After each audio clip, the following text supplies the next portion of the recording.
नमस्कार। और कुछ सीखों में आपका स्वागत है और मैं विपिन। हम लोग अध्ययन कर रहे हैं क्लास 10 का विषय मैथ का, जिसमें हम लोगों ने दो चैप्टरों का अध्ययन कर लिया है।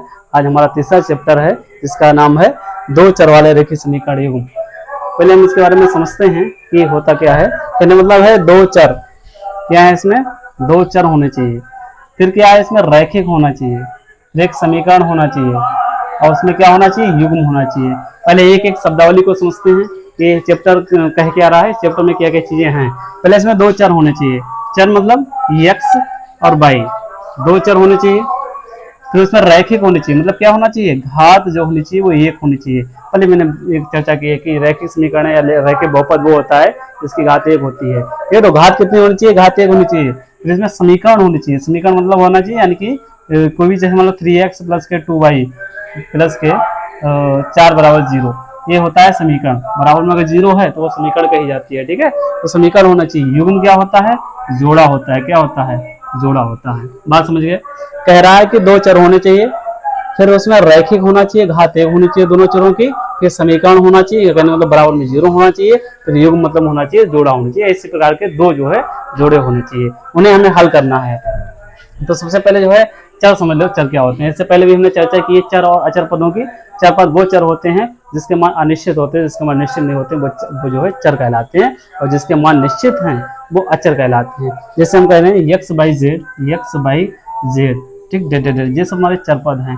1 2 3 -1 -2 -3 इस प्रकार के चलते जो रहेंगे पद वो हमारे जो है अचर पद कहे जाते हैं। कहने मतलब है अगर किसी भी संख्या का मान -3 है वो हर जगह -3 ही रहेगा। उसका मान निश्चित है कि -3 तो -3 ही है, प्लस का 3 तो प्लस का 3 ही है, वो हर जगह प्लस का 3 रहेगा। -2, -4, -8, -15, प्लस के 16, प्लस के 18, कोई भी मान जो कोई भी संख्याएं हैं उनके मान हमेशा निश्चित ही रहते हैं, वो अनिश्चित नहीं होते हैं। लेकिन कभी कभी क्या हो जाता है, x का मान निश्चित नहीं रहता है। x का मान कभी कभी 1 हो जाता है, कभी x का मान 2 हो जाता है, x का मान 15, x का मान 16, कहीं भी x का मान निश्चित नहीं है। वो हल करने के बाद x के मान निकल के आते हैं कि x का मान क्या होना चाहिए। ऐसे y भी है, ऐसे z भी है, इनके मान कभी निश्चित नहीं होते हैं, इसलिए हमारे चर पद कहलाते हैं। तो चर पदों के साथ होनी चाहिए। अब क्या होना चाहिए, उनके रैखिक होना चाहिए। रैखिक मतलब घात एक लगी होनी चाहिए, फिर समीकरण होना चाहिए, फिर युग्म होना चाहिए, जोड़ा होना चाहिए। अब पहले हम चर्चा करते हैं इनके व्यापक रूप की। व्यापक रूप क्या होता है, ऐसे रूप जिसका जो है एक ढांचा निर्माण कर दिया जाए, जिसके आधार पे और जो चीजें बन जाए, उसे हम जो है व्यापक रूप कहते हैं। मतलब अब इसमें हमने जो है दो चर वाले रैखिक समीकरण युग्म का व्यापक रूप पढ़ना है। तो ऐसे में व्यापक रूप पढ़ने की उनके माध्यम से कोई भी जो है समीकरण तैयार हो सकती है। तो इसका व्यापक रूप क्या होता है, ये होता है a1x प्लस के b1y और प्लस के c1 बराबर 0, a2x प्लस के b2y प्लस के c2 बराबर 0। ये हमारे जो है व्यापक रूप है। व्यापक रूप है, एक ढांचा है। कहने मतलब है a1 की जगह पे कोई भी संख्या रख दो, b1 की जगह पे कोई भी संख्या रख दो, c1 की जगह पे कोई भी संख्या रख दो, तो हमारा जो है रैखिक समीकरण तैयार हो जाएगी। अगर पहले वाले में रखना, दूसरे वाले में दोनों में a b c के मान रख दें तो हमारे रैखिक समीकरण युग्म तैयार हो जाते हैं। युग्म मतलब होता है जोड़ा, 1 और 2, तो दो समीकरण हो जाएंगे, इसे हम जोड़ा कहेंगे। इसे हमारे जो है एक युग्म तैयार हो जाता है, जोड़ा तैयार हो जाता है। कहने मतलब ये है। इसमें कुछ शर्तें हैं। क्या शर्तें हैं, तो इसके लिए जो है a1 बटे a2 बराबर नहीं है b1 बटे b2। तीन शर्तें हैं, याद कर लो, रट लो, बड़ा काम में आएंगी ये शर्तें। क्या क्या शर्तें हैं, ये तो ये प्रतिच्छेदित रहेंगी, प्रतिच्छेदित रेखाएं प्रतिच्छेदित रहेंगी।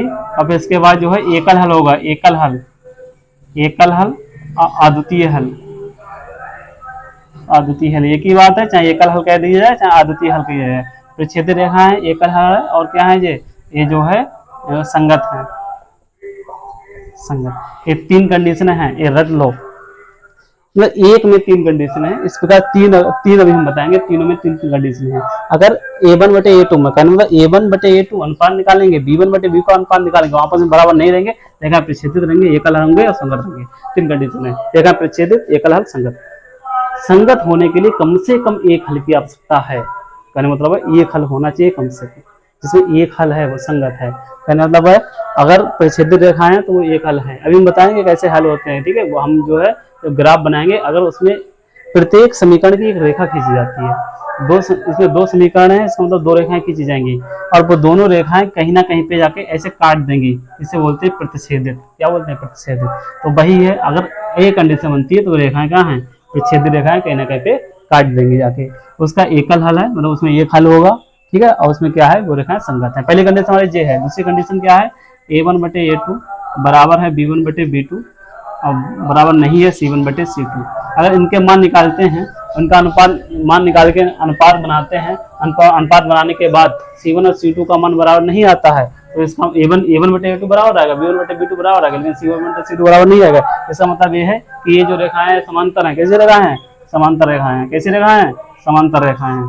पहली कंडीशन है। दूसरी कंडीशन है ये तो समांतर है तो ये आपस में काटेंगे नहीं, और काटेंगे नहीं तो कोई हल भी नहीं निकलेगा। तो कोई हल नहीं है, कोई हल नहीं, कोई हल नहीं, कोई हल नहीं, कोई हल नहीं होगा, कोई हल नहीं होगा इसका। ठीक, समांतर रेखा है, कोई हल नहीं होगा। और ये क्या है? असंगत है। संगत होने की कंडीशन क्या है? कम से कम एक हल होना चाहिए, लेकिन इसमें तो एक भी हल नहीं होगा। कहने मतलब क्या है? ये रेखाएं काटेंगे ही नहीं, और काटेंगे तो एक भी हल नहीं होगा। तो इसलिए क्या है? ये रेखाएं जो असंगत है। समांतर कोई हल नहीं, असंगत। समांतर कोई हल नहीं, असंगत। कंडीशन क्या है? a1/a2 बराबर होगा b1/b2 बराबर नहीं होगा c1/c2 के। ये कंडीशन बनती है। ये कंडीशन बनती है a1/a2 बराबर है b1/b2 और बराबर है c1/c2। अगर तीनों चीजें बराबर हैं, अनुपात निकाल लो, अनुपात निकालने के बाद हल कर लो, हल करने के बाद तीनों चीजें बराबर आ जाती है, a1/a2 का मान, b1/b2 का मान और c1/c2 का मान आपस में बराबर है, तो जो रेखाएं जो है हमारी संपाती बोली जाती है। क्या बोली जाती है? संपाती रेखाएं होती है। संपाती क्या होता है कि एक के ऊपर एक रेखा चढ़ेगी। अगर हम इसमें जो है ग्राफीय विधि बनाए तो एक रेखा ऐसे ऐसे आएगी। मान लो एक ग्राफ है, हमने बना दिए ऐसे ग्राफ, इसके मान रख दिए, एक रेखा ऐसे आ रही है, दूसरी इस रेखा की जो है इस समीकरण की रेखा खींचते हैं तो वो ऐसे आ रही है, और फिर इसके बाद इसकी रेखा खींचते हैं वो भी इसके ऊपर ही आएगी, ऊपर ही आएगी। ये बोलते हैं संपाती। एक के ऊपर एक रेखा चढ़ जाना तो संपाती बोलते हैं। तो संपाती है भाई साहब, एक बार भी नहीं काट रहा है इसलिए क्या है? उसका हल नहीं है। एक बार काट रहा है तो उसका कितना हल है? एक हल है। और ये तो ऊपर ही चढ़ी हुई है, इसका मतलब हर बिंदु पे काट रही है, हर बिंदु पे काट रही है, पता नहीं कितने बिंदु पे काट रही है। इसका मतलब इसके बहुत सारे हल होंगे। क्या होंगे? अनेक हल होंगे। अनेक हल, अनेक हल है।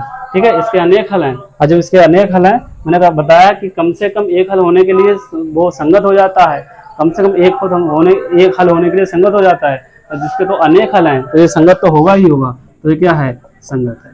ये तीन कंडीशन है इसमें, तीनों कंडीशन तैयार कर लो। हर सवाल इसी कंडीशन के बेस पे आएंगे। आगे आपसे पूछा जाएगा संगत कौन सी है, संगत कौन सी है, अद्वितीय हल कौन सा आता है, एकल हल कौन सा होता है, बहुत सारे हल कौन से होते हैं, प्रतिच्छेदित कौन सी है, समांतर कौन सी है, संपाती कौन सी है, ये कंडीशन पूछी जाती है। ठीक है, तो ये जो है तीन कंडीशन है, तैयार कर लो। a1/a2, b1/b2 और c1/c2 वाली तीन कंडीशन आप लोग तैयार कर लो।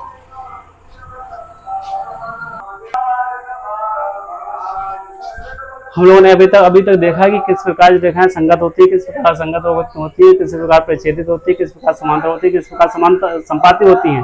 अब हमें जो है इस विषय पर चर्चा करेंगे, इसमें कितने प्रकार के सवाल बनते हैं। तो इसमें 4 प्रकार के सवाल हैं। कौन कौन से हैं? 4 विधियां हैं। विधियां जो है हमारे पास 4 प्रकार की इसमें विधियां हैं। कौन कौन सी विधियां हैं आपको जो है बताते हैं। पहली तो जो है ग्राफीय विधि है। ग्राफीय विधि, पहली ग्राफीय विधि, हमें ग्राफीय विधि से हल करना होता है सवाल। उसके बाद जो है प्रतिस्थापन विधि,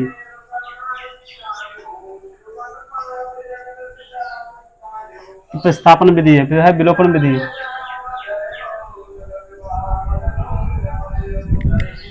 फिर है वज्र गुणे, वज्र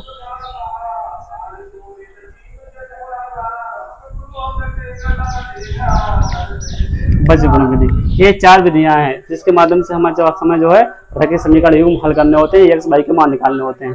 पहली विधि होता है ग्राफीय विधि, ठीक है।